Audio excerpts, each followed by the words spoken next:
Hola, hola, hola, hola. Buenos días, buenas tardes, buenas noches. Desde donde nos estéis viendo, cuándo nos estéis viendo. Bienvenidos asimétricos, asimétricas, una semana más a nuestro queridísimo club de lectura. Hoy es miércoles 21 de junio. Ya veo por ahí preparado a Pablo Saiz. Vamos a ver si Almudena también está preparada, Almudena Ribot. Pablo, Almudena, dadme unos minutitos que los asimétricos y las asimétricas se vayan incorporando a la sesión. Gracias por estar tan pendientes. Gracias a todos y a todas los que os conectáis cada miércoles, cada sesión del club, independientemente del día que sea, a la hora que sea, y los que nos veis y las que nos veis después. En diferido, os lo agradecemos muchísimo, tanto cariño, tanto interés. En definitiva, el club, como os digo siempre, es para vosotros y para vosotras, deseando que, bueno, pues que el contenido que os traemos os guste, os interese y os apetezca vernos, por supuesto. Así que desde aquí un abrazo inmenso a todos y a todas. En estos minutitos, antes de arrancar con la sesión, como siempre ya sabéis, voy a aprovechar para agradecer a nuestras queridas invitadas de la semana pasada, Sara Pérez Barreiro y Carmen Muñomer, que estuvieron hablando con nosotros del libro Ciudades sin lugar, utopías urbanas en la ciencia ficción. Sabéis, como os digo siempre, que todas las sesiones las dejamos colgadas en nuestro canal de Instagram, ¿vale? Las podéis ver cuando queráis. Si alguno o alguna ya está empezando sus vacaciones, que nos puede ver desde donde queráis, ahí las tenéis todas para que las disfrutéis. Así que desde aquí un beso muy muy grande a Carmen y a Sara. Aprovecho también para recordaros que aquí abajo en la casita de en la casillita de comentarios y aquí en estas preguntitas, en este simbolito de las preguntas, podéis trasladarnos a lo largo de la conversación, pues eso, comentarios o consultas para los participantes, para los invitados y las invitadas de cada sesión. Hoy en concreto, como sabéis y ya lo hemos anunciado, vamos a estar con Pablo Saiz y con Almudena Ribot hablando de este fantástico libro, La casa industrializada, 6 propuestas para este milenio. Si os parece, Almudena, Pablo, yo creo que podemos empezar ya. Os voy a mandar la invitación para transmitir en directo. Ya sabéis que esto es el directo y a veces pasan cosas. Esperemos que no pase nada hoy. Vamos allá.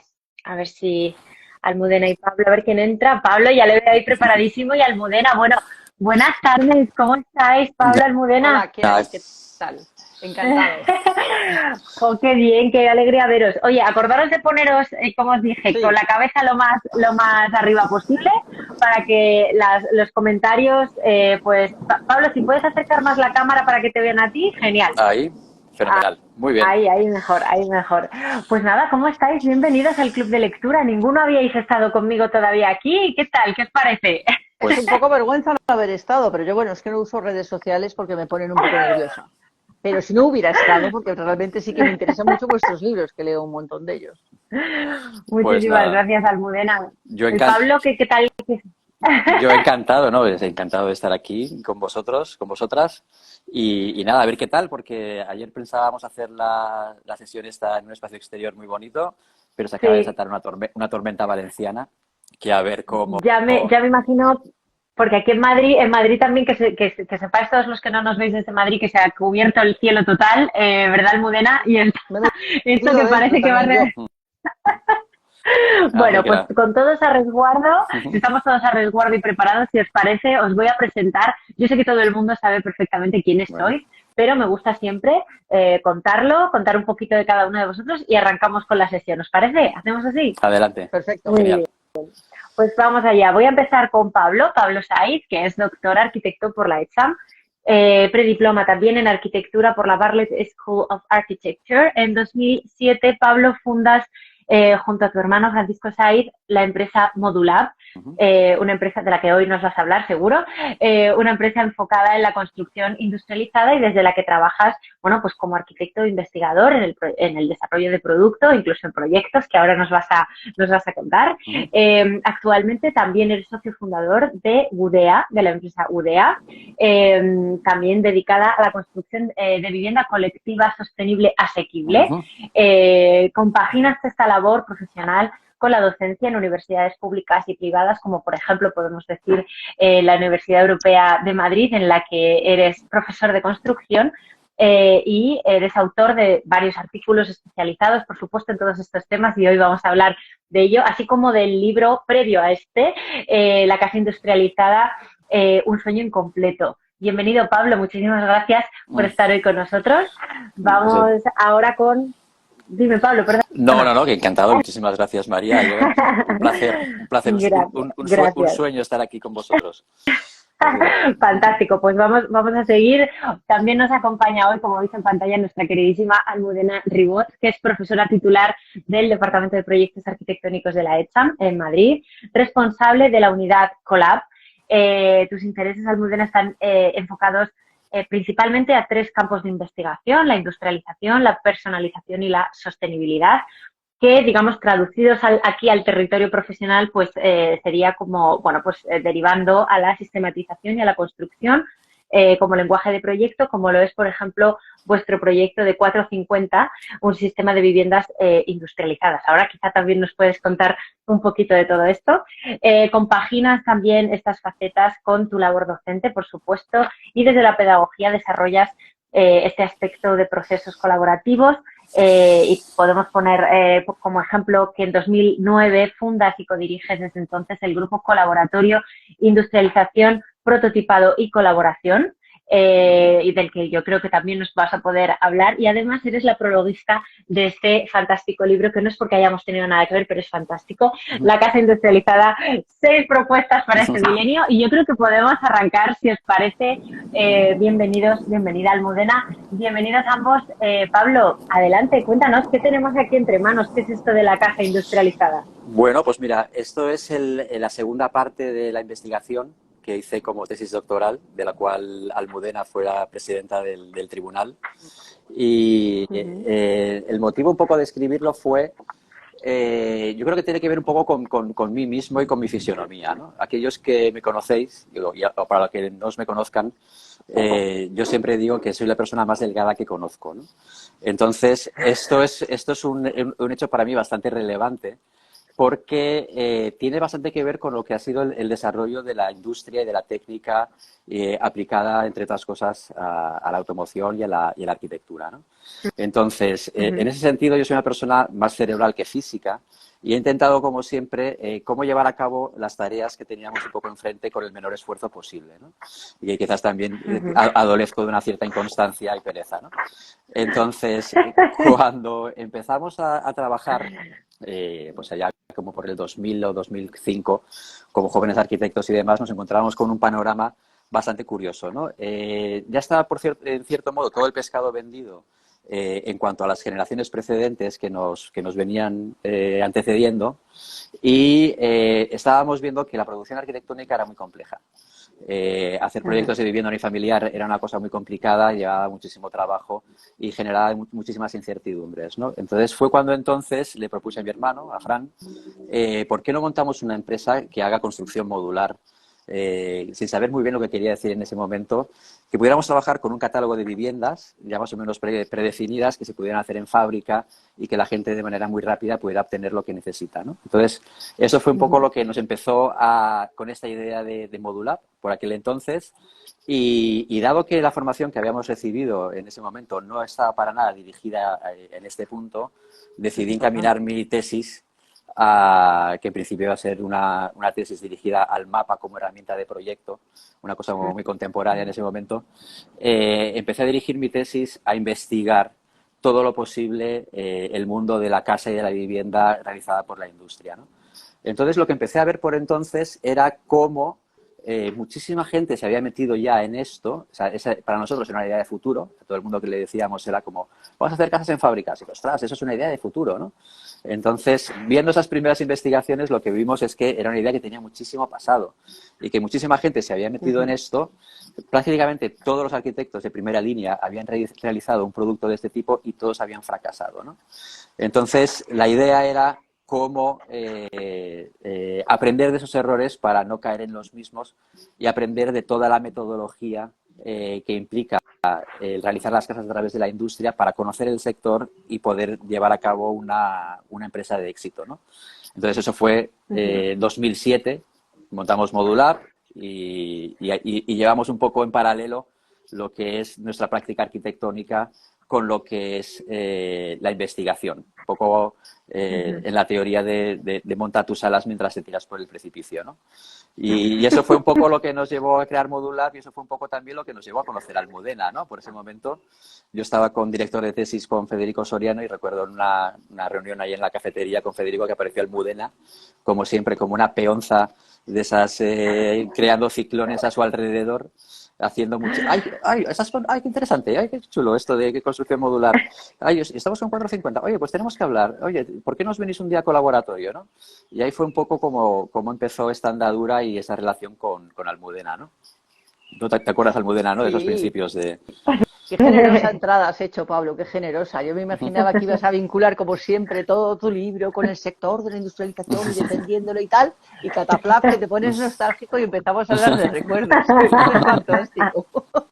Pero sí, yo me acuerdo, efectivamente me acuerdo, y además recuerdo que eran las personas más entusiastas, más graciosas y más sinceras de los que han venido a contarnos algo a la universidad. Es decir, vinieron los dos muy entusiastas, eran 2010, yo creo, en el 2010. Y nos lo contaban con tanta sinceridad que, como si nosotros, los profesores y también los estudiantes, nos pusiéramos al minuto a tener que pensar en ello porque realmente estábamos metidos en el mismo barco, ¿sabes? Estaban en esa actitud, tanto Fran como Pablo. Y fue fantástico aquella. Y a partir de entonces empezamos a hacer muchas cosas, es cierto, porque nosotros también llevábamos tiempo defendiendo la industrialización desde 450, pero bueno, tengo que insistir que nosotros hemos sido menos constantes, porque dice Pablo que no se esfuerce y es mentira, está delgado porque se esfuerza, está delgado porque se te mata, lleva toda la vida, dale que te pego defendiendo y además experimentando, no solo defendiendo, sino experimentando lo que defiende, que esto me parece muy común y no es tan común en nosotros en general. Es decir, es que él defiende lo que piensa. Y sí, es verdad que hemos hecho muchas cosas juntos y ha sido muy, muy atractiva este recorrido. Y yo creo que entre los dos hemos pasado mejor, la verdad, ¿no? Sí. Porque hemos hecho mil cosas. Porque entonces cuando tú ponías industrialización en Google, aparecía una caseta de obra. ¿Te acuerdas, Pablo? Sí. Era bestial. Sí. Es decir, que teníamos que cambiar para empezar la palabra industrialización en castellano para que no pareciera una caseta de obra. Eso era lo primero. ¿Te acuerdas? Entonces hacíamos como unas reuniones que los hacíamos con la Comunidad de Madrid todos los años. Nos invitaban, que éramos los únicos divertidos, tengo que decir, Pablo, porque era todo bombón así. Y entonces llegábamos allí, dábamos un poquito como de aire a la cosa y al año que viene otra vez invitados. Y nosotros decíamos, pero es que tampoco nos da tiempo a construir casi nada, ¿te acuerdas? Era muy... Sí.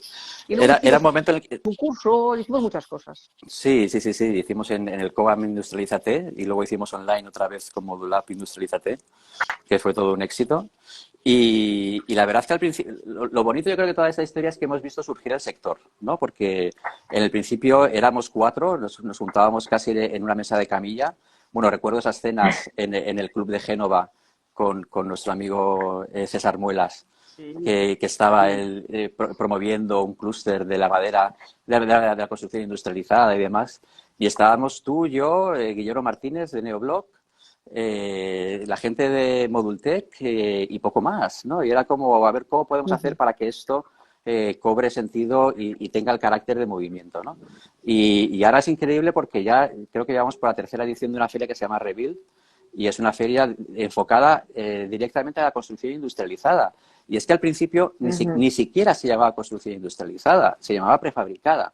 Y tuvimos que cambiarle los términos para que la gente cambiara un poco la mentalidad y la percepción que tenía del asunto, ¿no? Porque teníamos que trabajar con una historia previa asociada a baja calidad, a soluciones legales, a casetas de obra, a colegios. De madera, aquellas de campo, ¿sabes? Que se ponían tipo Heidi, ¿recuerdas? Sí. Era difícil, ¿eh? Sí.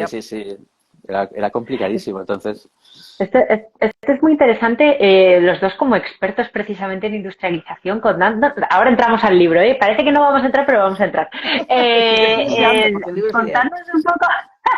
Contándonos un poco precisamente este ejercicio, ¿no? De no confundir prefabricación con industrialización y mucho menos pues baja calidad. Todo esto, es entrar un poquito aquí porque me interesa que en este club lo dejemos como claro, ¿no? Que son cosas distintas y que se puede trabajar desde la industrialización sin necesidad de no estar nada, ¿no? Sí. Bueno, es que yo creo que entras en un tema fundamental que es la formación. ¿Cómo, diríamos? Porque en eso sí que Pablo y yo estamos siempre muy preocupados por pasar esta cuestión, no que se quede en nosotros y nuestras experiencias y tal, sino realmente pasárselas a los estudiantes, a los nuevos arquitectos, a los arquitectos jóvenes. O sea que, Pablo, explícales un poco esta cosa, anda. Sí, a ver, nosotros cuando entramos nos encontramos con un panorama que ya estaba cargado de connotaciones, ¿no?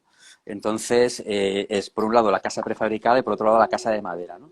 Entonces, claro, las soluciones industrializadas o prefabricadas habían sido soluciones muy buenas en momentos de crisis para aportar una vivienda de bajo coste, que fuera como una solución para una situación tremendamente precaria, ¿no? Pero claro, nunca se había probado esa solución como para viviendas de un alto standing, ¿no? Entonces, nosotros lo que defendimos siempre es que la industrialización, bueno, lo que tiende a hacer es, a diferencia de los procesos artesanales, es que la artesanía es capaz de hacer dos cosas. Una es productos de muy buena calidad, pero en muy poca cantidad, accesibles a muy pocos porque son muy caros, o productos de muy baja calidad en cantidad. La industrialización lo que viene a hacer es hacer productos de calidad y en cantidad, que sean accesibles a cada vez más gente posible. Entonces, para nosotros lo primero fue un cambio de términos, pasar de prefabricado a industrializado, que ya tiene una connotación mayor como de calidad, y por otro lado, entrar en un producto de valor agregado. Es decir, nuestra funcionalidad es mejorar la situación existente de la construcción de hoy en día, ¿no? Y para eso es para lo que vamos a tener en cuenta todos los procesos industriales. Entonces, ha sido una labor de educación a través de entrevistas, a través de comunicaciones en medios que nos han apoyado mucho, periodistas, pero también nos han hecho un flaco favor, porque eran todas estas titulares que aparecían de la solución ante la crisis, ¿no? Las viviendas prefabricadas, viviendas baratas. Pues, no, por favor, no digáis viviendas baratas, no, quitarnos esa etiqueta de una vez por todas, ¿no? Entonces ha sido esa labor como de intentar evangelizar, intentar predicar, intentar animar e intentar educar, ¿no? a todo el sector. Pero es Y que es curiosamente... muy importante, perdona, Pablo. Sí, no, Es muy importante porque la industria reclama arquitectos, no solamente ingenieros, arquitectos que sepamos la industrialización, porque es por donde va el asunto. Es decir, que esto no es una cuestión de cuatro locos que a lo mejor antes estaban con las casetas de madera y tal y cual. Es que realmente es por donde va el asunto. Y realmente es proyectar sistematizando, proyectar pensando en la construcción, proyectar pensando en cómo sistematizar esa construcción, es decir, industrializando.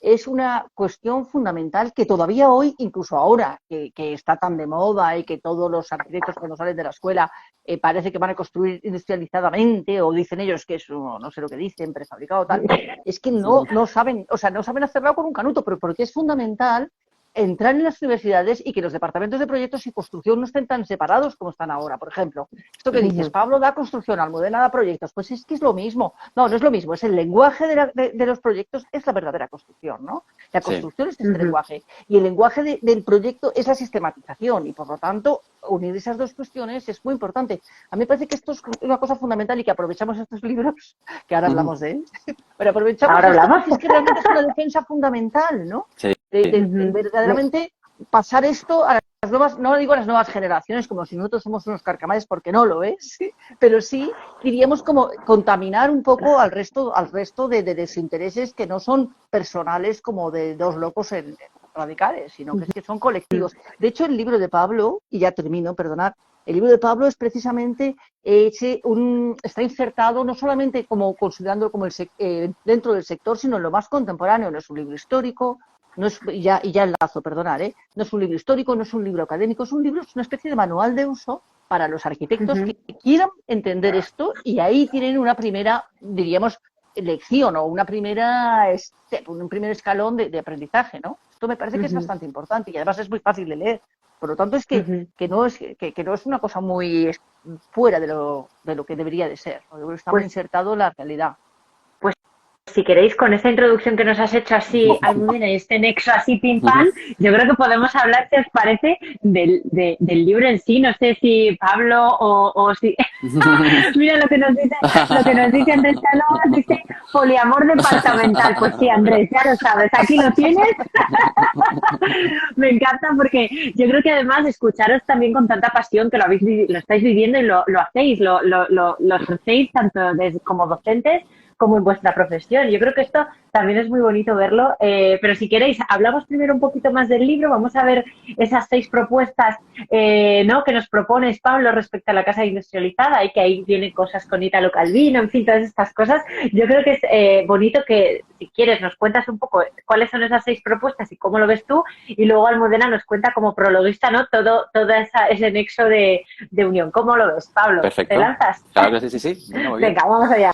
Pues a ver, el tema principal era como acotar la investigación, que era muy difícil de acotar porque la quería investigar todo, ¿no? O sea, no era un aspecto muy específico, sino que tenía que ser una cuestión muy panorámica, ¿no?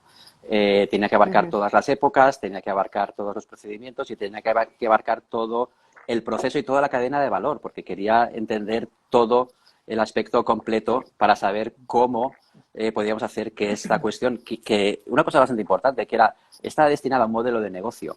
Y eso en la escuela para mí me resultaba problemático decir, porque en cierto modo yo hablar de la arquitectura como objeto de consumo, y la arquitectura y la escuela siempre ha estado como muy tabú esa cuestión de la economía y del mercado, ¿no? Pero quería hablar desde la fase de diseño, los materiales, los procesos, las tecnologías, el ámbito social también, porque se inscribe dentro de un contexto en lo que es la vivienda unifamiliar, que va a tañir o a una Teñir. que va a hacer referencia a una cuestión del estatus, ¿no? Y de cómo nos vemos, cómo es nuestra posición en la tierra y cómo deseamos que nos vean, el tema del precio y el tema del mercado, ¿no? También, y tocar también el tema de la sostenibilidad. Entonces, ahí las 6 propuestas de Italo Calvino, que yo creo que a todos nos ha servido siempre como de fuente de inspiración en 1000 proyectos y en 1000 cuestiones, se puso de una manera muy clara, porque ya intuía que había una serie de elementos que me iban a aportar a poder tocar todos los temas.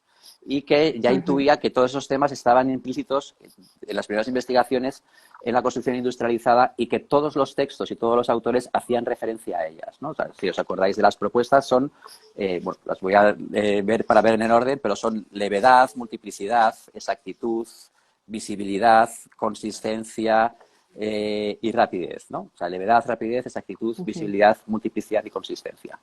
Entonces, viendo que todos los autores estaban haciendo referencia a esto, decidí que fuera por lo menos la manera de estructurarme la tesis, y que cada uno de esos capítulos me permitiera hablar de una de las determinadas lógicas de la casa industrializada. Ahondando un poquito más en por qué Italo Calvino escribió este texto, lo que me dio el espaldarazo para continuar con esto es que, claro, a mí me resultó muy fácil hablar de arquitectura en estos términos, y sobre todo de arquitectura industrializada, y lo que me parece difícil es que Italo Calvino pudiera hablar de literatura con estas cuestiones, ¿no? Italo Calvino lo que comentaba es que le pidieron que hiciera 6 conferencias para las Eliot Norton Poetry Lectures en Harvard, creo que era, que eran 6 conferencias que tenían que versar sobre la cuestión de la poética, y que eran conferencias que cada año se le daban a un determinado autor, y por ahí pasaron pues Italo Calvino, pasó Borges, pasaron Charles James, pasó Igor Stravinsky, que tiene también una publicación muy bonita sobre estas conferencias. Italo Calvino decía, como buen escritor perteneciente al Eulipo, es un escritor que necesita reglas para poder escribir. No puede trabajar con la hoja en blanco, entonces se pone la metodología para escribir. Y él dijo que, bueno, quería hablar de la literatura en el siguiente milenio, tenía hechas varias lecturas, y lo que dijo es, bueno, ¿qué vamos a traer como sociedad al próximo milenio? Entonces, lo primero que hizo fue analizar la sociedad, y se dio cuenta que nosotros éramos una sociedad postindustrial. Entonces, iba a coger los valores de la industria y ver cómo esos valores de la industria se iban a proyectar al modo de la literatura. Con lo cual, el trabajo difícil era el suyo. El mío estaba mamado, por así decirlo. Y perdón por el término. ¿No? El mío era muy fácil, porque todos esos valores son propios de la industria. Entonces, la levedad es un valor que la industria tiene que ver con el menor material posible y con los elementos que buscan aligerar los procesos, ¿no? La rapidez tiene que ver con esos mismos procesos, en cómo hacer las cosas antes. La multiplicidad tiene que ver con la reproducción que lleva la industria y cómo conseguir hacer objetos múltiples sin que sean uniformes. La exactitud tiene que ver con la precisión de la máquina. La visibilidad tiene que ver con el deseo y cómo percibimos las cosas, y que sin deseo no hay reproducción. Entendida a que si no deseo un objeto no lo quiero tener, y si no lo quiero tener no podrá ser producido, ¿no? Y finalmente, creo que me queda consistencia. Consistencia, curiosamente, es una conferencia que Italo Calvino no llegó a escribir porque murió antes de ir a Harvard. De hecho, las 6 propuestas para Italo Calvino solo están desarrolladas 5. Y la última ni siquiera existía cuál iba a ser el término. Entonces, Italo Calvino y su mujer Esther hablan de cuál iba a ser esa última conferencia, y esa última conferencia iba a ser consistencia. Todas las conferencias están relacionadas a diversos autores, que también a mí me sirvió para, igual que él hacía, extraía textos de esos autores para poner en perspectiva del nuevo milenio lo que él quería decir. A mí me permitía coger a diversos autores que habían hablado de esas cuestiones y ponerlos en la perspectiva de este milenio y qué van a hacer. Y lo bonito de Consistencia es que iba a ser una conferencia que iba a estar dirigida exclusivamente a Bart Levy, el escribiente de Herman Melville, ¿no? Y esa conferencia, si habéis leído el texto de Herman Melville, la frase famosa es: él preferiría no hacerlo. Entonces, eso me dio pie para hablar del tema de sostenibilidad y de los impactos que tiene la construcción, que si te das cuenta de todo lo que trae consigo, como arquitecto dices, preferiría no hacerlo, ¿no? La única arquitectura sostenible es aquella que no se hace, etcétera, ¿no? Pero yo no me podía quedar ahí. No podemos acabar un libro con ese mensaje tan negativo de mejor no hagamos nada, ¿no? Entonces, ¿cómo podemos hacer un proceso arquitectónico que traiga una propuesta de valor para este mundo al que nos estamos encontrando? Entonces, ahí se vuelve otra vez al inicio del título, y es: la construcción industrializada tiene 6 propuestas para este milenio. Son propuestas de valor, son propuestas para una arquitectura mejor, sostenible, consistente, utilizando toda la tecnología que tenemos a nuestra disposición, ¿no? Y ahí un poco, pues, cómo va saliendo toda la estructura del libro. Pues ahí nos ha dejado Pablo el resumen.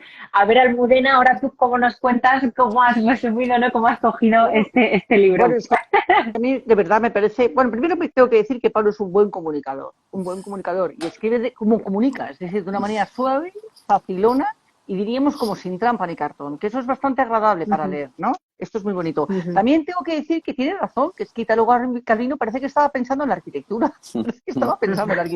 O sea, que fue como un regalo. Y casi me sorprende, incluso yo te preguntaría, Pablo, ¿no hay otras personas que hayan utilizado este truco? Porque es que no es un truco, es como, o sea, el truco para hacer la tesis, ¿no? Es decir, para organizar la tesis, utilizar estas 6 palabras que todas ellas están tan alineadas, e incluso para un neófito, ¿no? Incluso para cualquiera, ¿no? Con la industrialización, o sea, las entiendes fáciles. Es que realmente lo que estaba adelantando Calvino es que en este siglo no nos queda otra que atender a esas cuestiones. Es que, bueno, de todos somos fan de Italo Calvino, ¿no? Y realmente es verdad que Pablo, desde la tesis, claro, unos más, es que es la bomba. Entonces, es verdad que Pablo desde la tesis utilizó esto. Entonces, voy a leer un poquitín de levedad, solamente, Pablo, un poquitín, porque es que quiero deciros un poco cómo escribe, es muy, como, incluso yo le llamaría provocativo, o sea, como muy sencillo, pero muy directo y a la vez provocativo, ¿no? Es como, pum, pum, pum. Dice, levedad, empieza así, dice, podemos decir que existen 2 vocaciones en arquitectura, albañiles y carpinteros. Se queda tan pancho el tipo. Dice, la primera queda referida al peso, a la gravedad, la tierra, y la segunda a lo leve, al aire, la técnica. Estas 2 vocaciones las podemos ver al mismo tiempo en el desarrollo de una arquitectura basada en la industria. Que es cierto, ¿eh? Realizaremos una distinción entre materiales ligeros y pesados por su relación con el aire y la tierra. El ladrillo, la piedra, el barro, el hormigón son materiales asociados a la tierra, a la gravedad. La madera y el acero son materiales asociados al barco, al avión, al aire y a los sueños de volar. Así empieza el capítulo de la vida, ¿no? Que es como a lo Fuller, ¿sabes? Claro, entonces es muy fácil de leer, ¿no? Es muy fácil. Luego ya te cuenta un poco de historia. A pesar de que no es una tesis histórica, sí pasa súper rápido por el mundo de asociar el hormigón a la arquitectura prefabricada barata en masa y cómo el acero estaba más asociado a las cuestiones más técnicas y de arquitecturas más experimentales y quizá pues menos comerciales, diríamos, ¿no? Algo así. Es decir, que sí que hace un repaso, pero realmente diríamos como tiene entradas provocativas y es fácil de leer.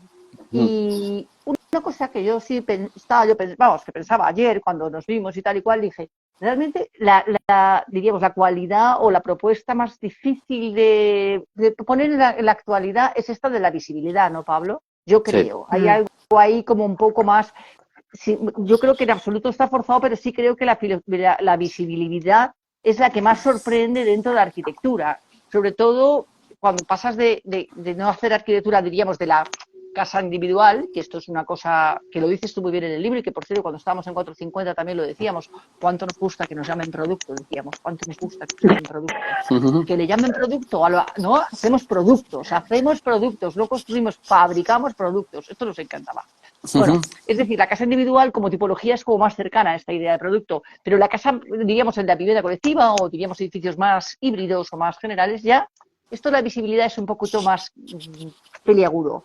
Tú hablas del diseño emocional y, bueno, es que esa introducción no la podéis perder porque es muy buena, ¿no? Cuando Steve Jobs entra el iMac, lo de Apple y cómo lo explica y todo, bla, papá, ¿no? Y cómo Steve Jobs, o sea, cómo Apple diríamos, se compromete con el diseño. Esta parte es muy bella para entrar. Pero ¿tú cómo lo ves en la actualidad esto, Pablo? ¿Tienes ¿Has pensado sobre eso? Porque a mí me... Sí, has dado en el clavo, sí. No sé. Los capítulos fueron como bastante fáciles de dirigir, salvo el tema de la visibilidad.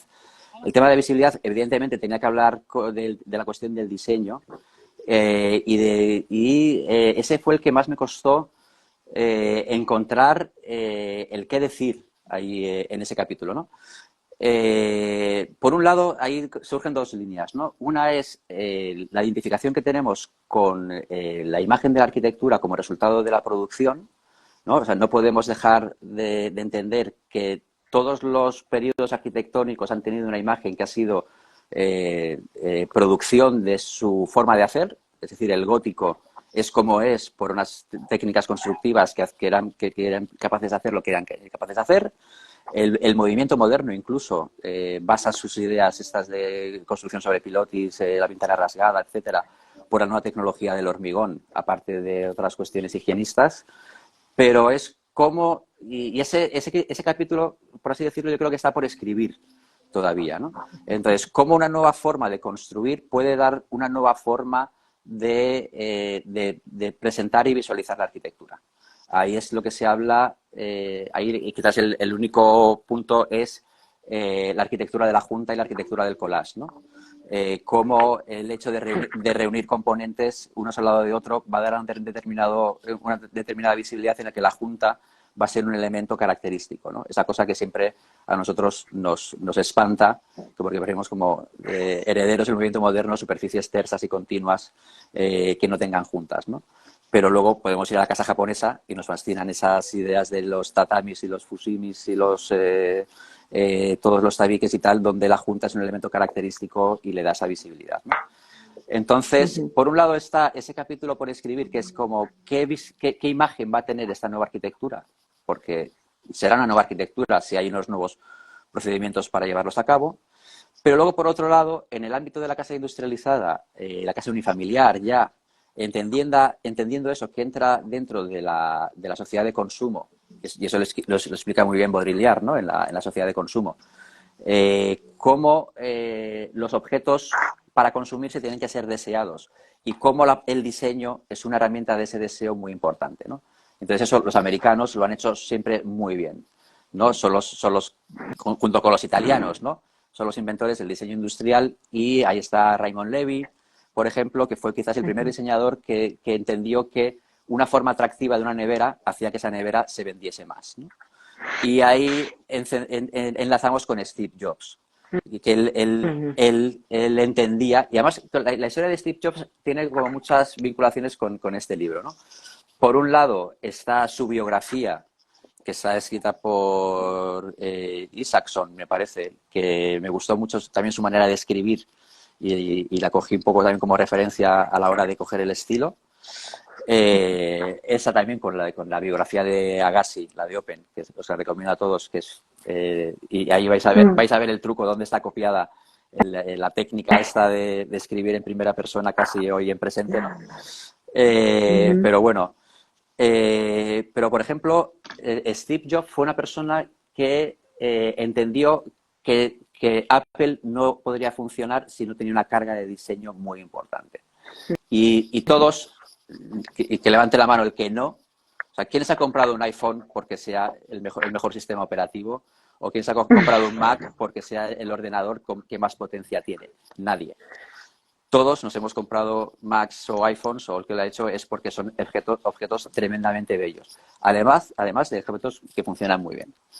Y añado otra cosa, Pablo, a esto que estoy diciendo, quizás hasta por la levedad también que tienen y lo poco que pesan. Exacto.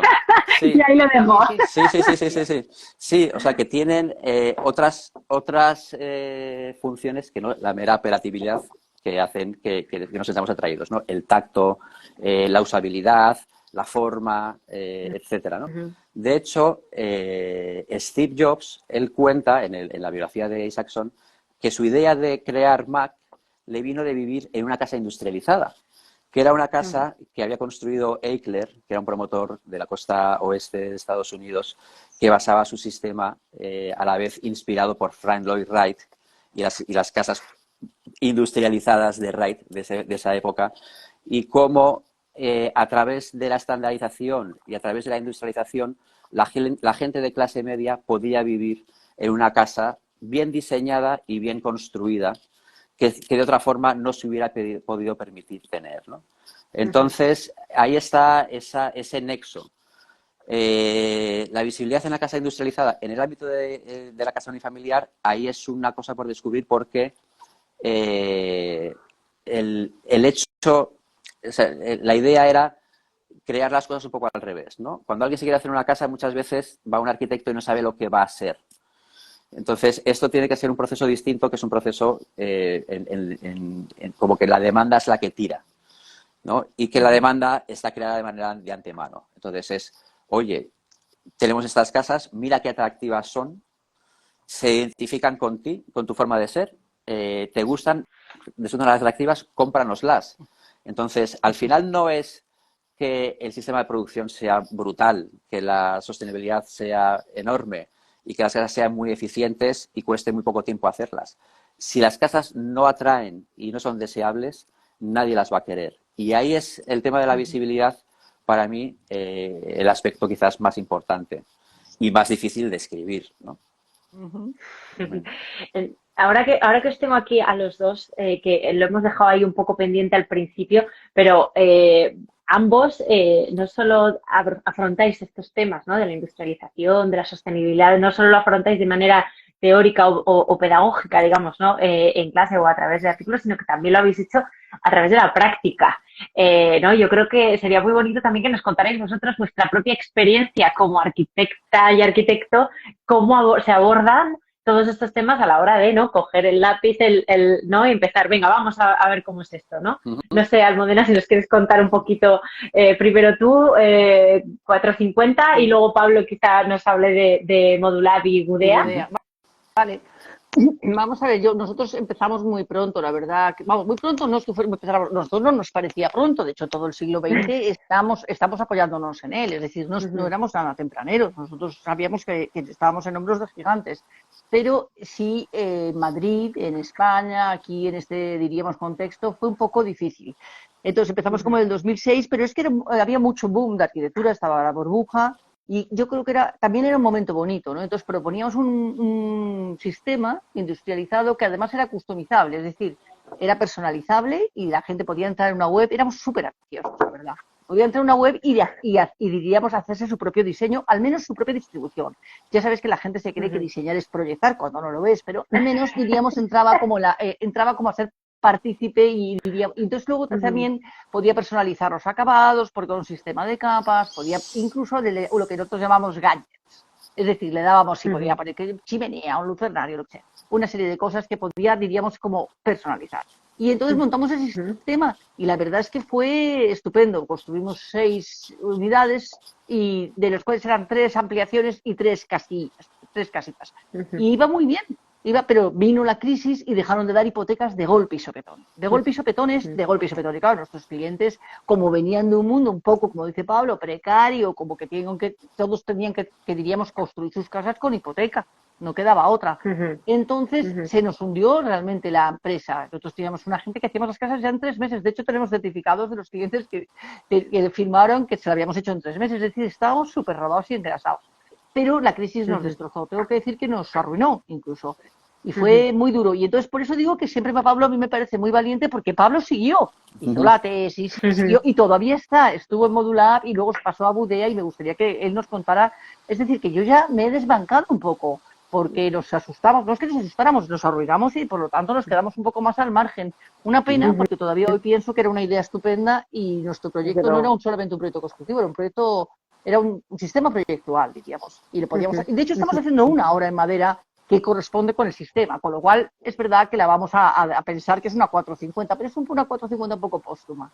Entonces, Pablo realmente Un poco. sí que ha continuado, Pablo sí que, por eso me parece a mí que hay otro tema que engancha con lo contemporáneo, que me parece que es importante, que es esta cosa de los arquitectos productores. Es decir, tanto Pablo como yo, como nosotros, perdón, éramos arquitectos productores, es decir, construíamos. Y yo echo de menos esto en la gente joven, ¿no?, que sale ahora de la universidad. Y me parece que es otro factor fundamental de enganche con lo contemporáneo. Entonces me gustaría, Pablo, que tú les animaras a hacerlo. Cuéntanos Ujú. tu cosa de Budea y Modular, pero sobre todo Budea. ¿Qué vais a hacer ahora y cómo tú te sientes como arquitecto ahí? Que me parece muy importante. Pues a ver, empezando un poco por Modular, cuando empezamos también es eso, fue 2007 y plena burbuja.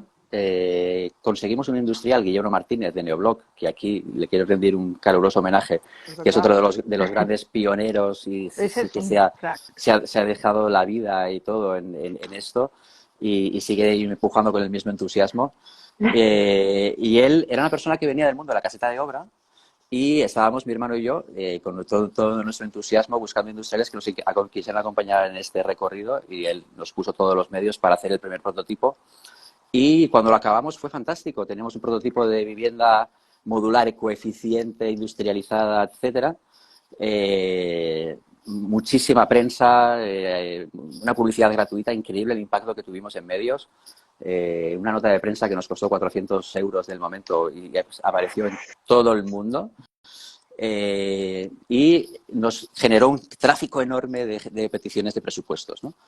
Pero claro, Ujú. todo el mundo decía, oye, nos encanta vuestro producto y eso es una cosa también que aprendí en la tesis, ¿no? Que se tienen que dar diferentes estadios a la hora de la adquisición de un producto. El primero es wow, el segundo es cuánto cuesta, no, el primero es wow, el segundo es qué hace, el tercero es cuánto cuesta y el último es lo compro, ¿no? Entonces nosotros el wow lo teníamos, la gente decía wow. Entonces, ¿qué hace? Entonces le contábamos todo, tal, en poco tiempo lo tienes, es súper sostenible, está no sé qué. Y era, wow, ¿qué hace? ¿Cuánto cuesta? Entonces decían, ¿cuánto cuesta? Le decíamos el precio y el siguiente lo compro, decían, oye, pues está muy bien, ¿eh? Está muy bien.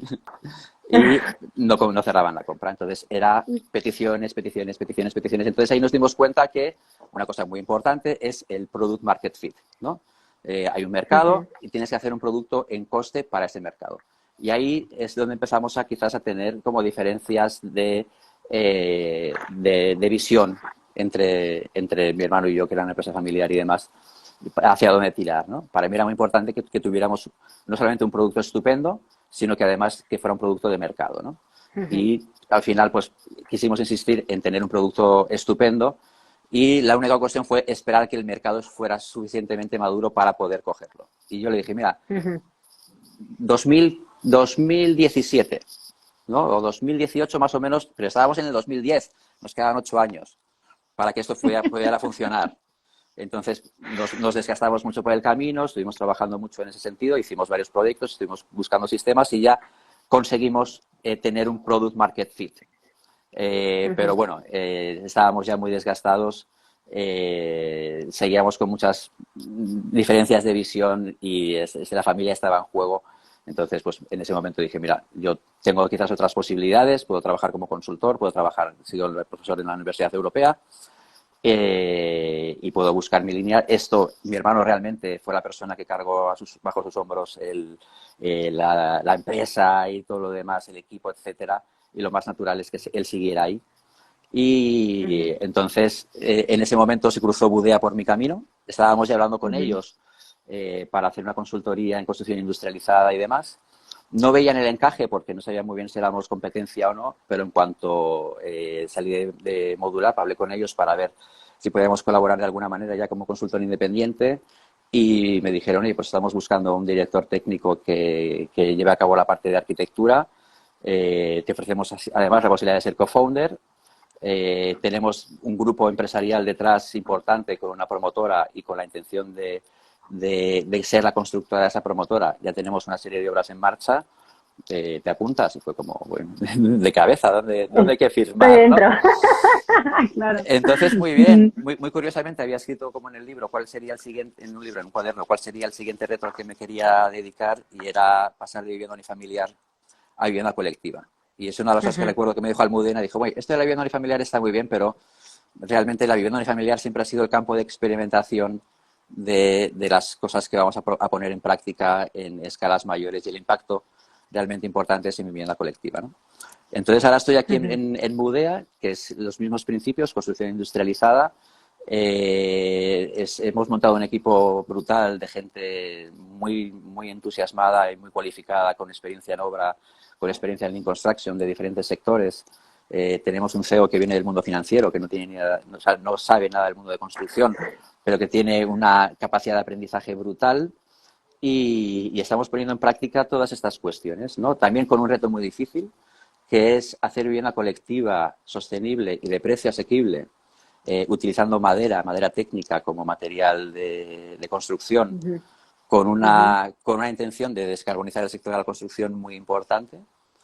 Y nada, estamos ahí ya con una primera obra que estamos empezando en Valencia, en Burjasot, otra siguiente que estamos para empezar también en Madrid, y con unos procesos de diseño y construcción para otra en Valencia. Así que muy bien, porque realmente me da las posibilidades de poner en práctica todo lo que he aprendido en este recorrido, y bueno, yo creo que ya sí que es el momento.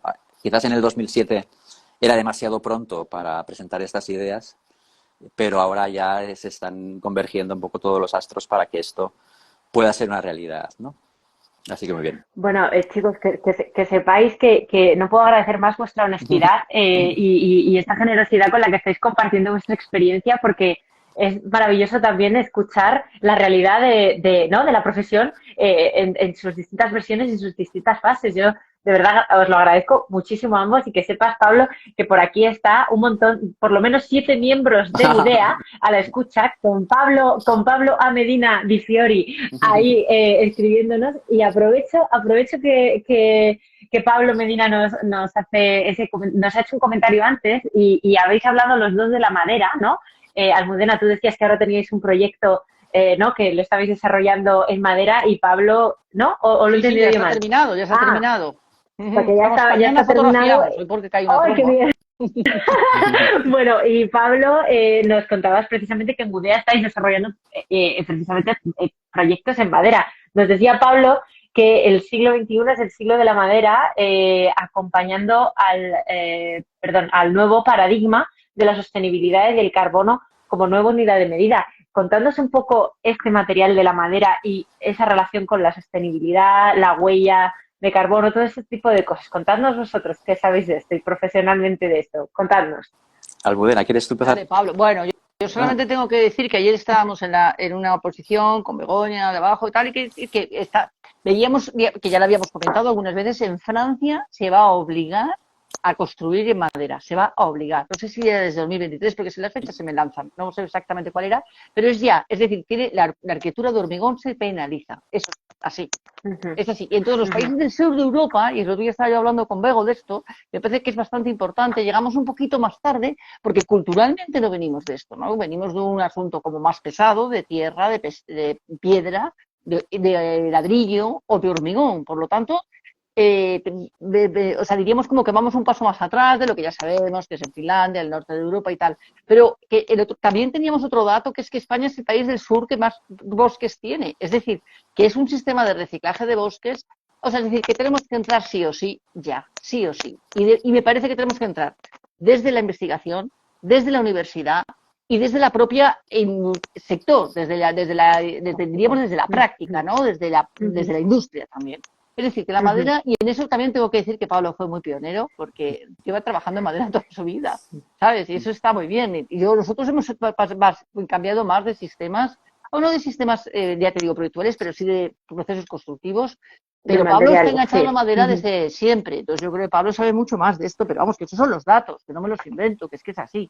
O sea, que o entramos en la cuestión de la madera, ¿no? Pablo, pues entonces, la madera, cuéntanos. Sí. ¿Se ha cortado? Uy, Sí, se nos está cortando. ¿Pablo? Pablo, se nos está cortando, no sé qué ha pasado. Pablo, no sé qué ha pasado, pero se nos está cortando. Sí, qué lástima. Vale. Bueno, sea como sea, pero la madera hay que verlo desde una manera más amplia mientras se engancha a Pablo. Entonces, que se engancha, pero es que yo creo que es Pablo el que se... ¿Perdona? Que no sé si se me corta o no. Pablo. ¿Sí? No, ahora ya está. Se te corta. ¿Estoy? Ahora ya te escuchamos, pero vas... A ver, ahora sí, venga, dale. Vale, es que no veo si tengo poca batería o no sé si se ha ido el wifi, me parece que está todo bien. Bueno, yo lo que tengo que decir es que el tema de la madera, yo creo que el verdadero pionero fue mi hermano, que apostó con ella en el 2007 ya, y eso sí que es ser muy, muy, muy pionero, ¿no? Ahora, nuestra apuesta por la madera es porque estamos viendo también que están convergiendo diferentes cuestiones que lo convierten, por un lado, en una oportunidad y por otro lado, en una necesidad, ¿no? Está la necesidad, pues viendo todos los impactos que tiene la construcción, hay una agenda de la descarbonización de todos los sectores y la construcción es uno de los sectores con mayor impacto, mayores emisiones, y es uno de los sectores que de momento está un poco fuera.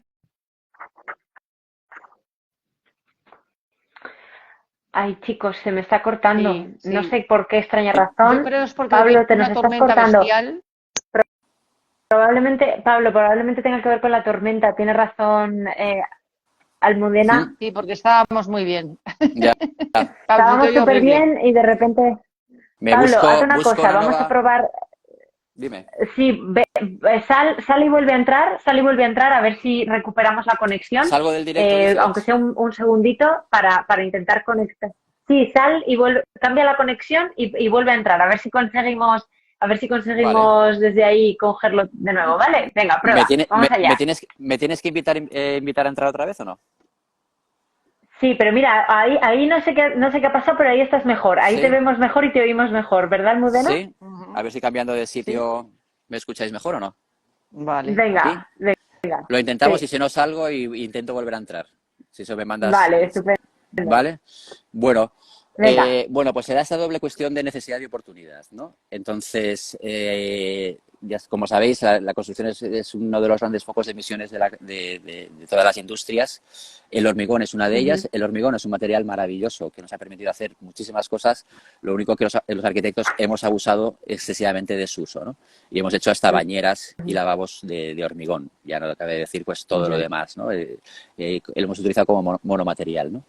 Entonces, la madera tiene dos ventajas muy claras. Una es que es un material muy fácilmente industrializable. Trabajar con él es muy fácil y ya tiene la industria con ella implícita. Es decir, podemos construir kits para construcciones de estructuras de manera muy ágil y construir una estructura de madera para edificios de altura es muy, muy rápida. 3 personas son capaces de montar un edificio de 4 o 5 plantas en un mes, prácticamente, o menos. Y luego, por otro lado, es un gran absorbedor de CO2. Ese CO2 que absorbe lo traduce en hacer esa madera y en darnos oxígeno. Y una vez que ese CO2 está absorbido dentro de la madera, si no dejamos que esa madera se pudra o se queme, es decir, llegada a una cierta edad de ese árbol, nosotros lo cortamos y convertimos ese material y ese elemento lo almacenamos en algún sitio y en vez de tenerlo en un banco de almacén de carbono, lo hacemos con él un edificio, por así decirlo, estamos haciendo que sea todo lo contrario. Es decir, en lugar de ser una emisiones de CO2, es un sumidero, por así decirlo, de carbono. Con lo cual, para nosotros es una idea muy bonita en el sentido que hasta ahora lo que estamos intentando a través de la arquitectura es que sea una arquitectura de menor impacto, es decir, ser menos malos. Y el sueño utópico es, oye, ¿y por qué no puede ser una cuestión positiva? ¿Por qué no construir puede ser un beneficio para el planeta? Entonces, para nosotros esto es que gracias a construir con madera, la madera va a ser un elemento que va a tener mayor valor.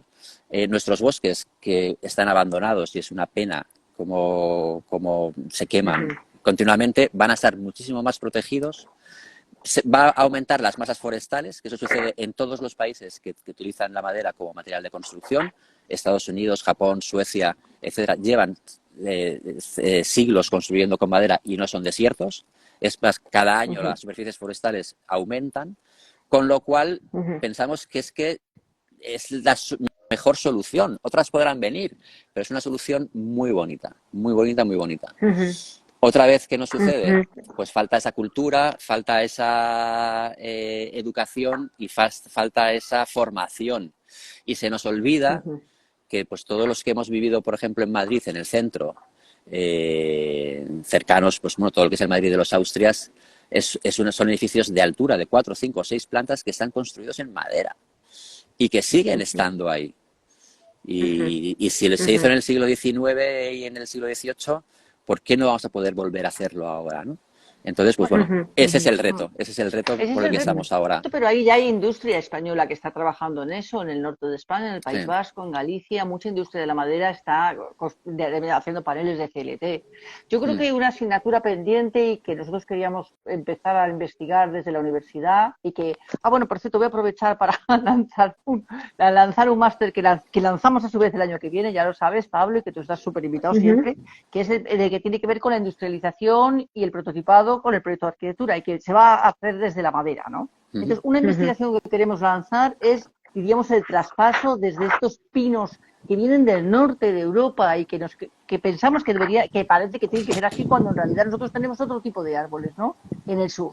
Entonces, hacer CLT, es decir, sistemas como de cross-laminated, es decir, de compactos de madera dirigida en otras maderas, nos parece un reto interesantísimo y como una novedad que tenemos como que investigar los países del sur. Por eso queremos hacer como un programa así como de todos los países del sur unidos, como para hacer un proyecto de investigación un poquito grande que aborde estos asuntos. Nos parecen casi urgentes a nosotros, ¿no?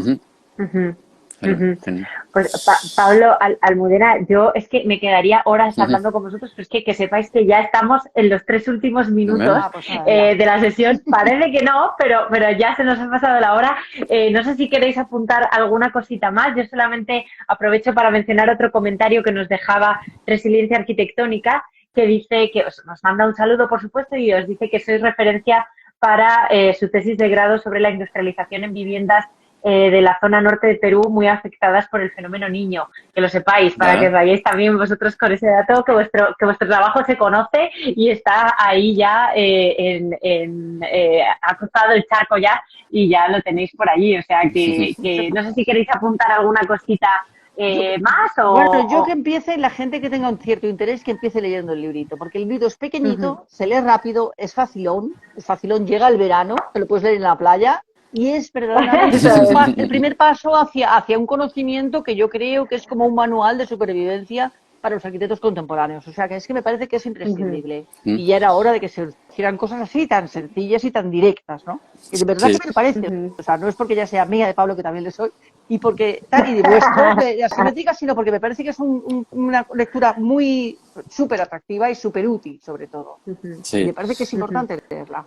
Yo por mi parte simplemente que espero que los que lo lean lo disfruten, que puedan aprender. Yo creo que ahí he puesto todo lo que sé, intentar condensarlo también en un libro que no fuera demasiado tocho, que fuera fácil de escribir y demás. Y hay una cosa también que yo creo que es una deuda que tengo conmigo mismo, que recuerdo en la lectura de la tesis, una de las cosas que me quedé como sin respuesta, ¿no? Uno de los miembros del tribunal me achacó el que hubiese cierta poética en la escritura, cosa que quizás, bueno, tengo que decir que igual me permitía alguna cierta licencia, ¿no? Y otros compañeros también en la presentación del otro libro también decían, ¿no?, esa parte como Pablo poeta, que tampoco me la daba con esto, ¿no?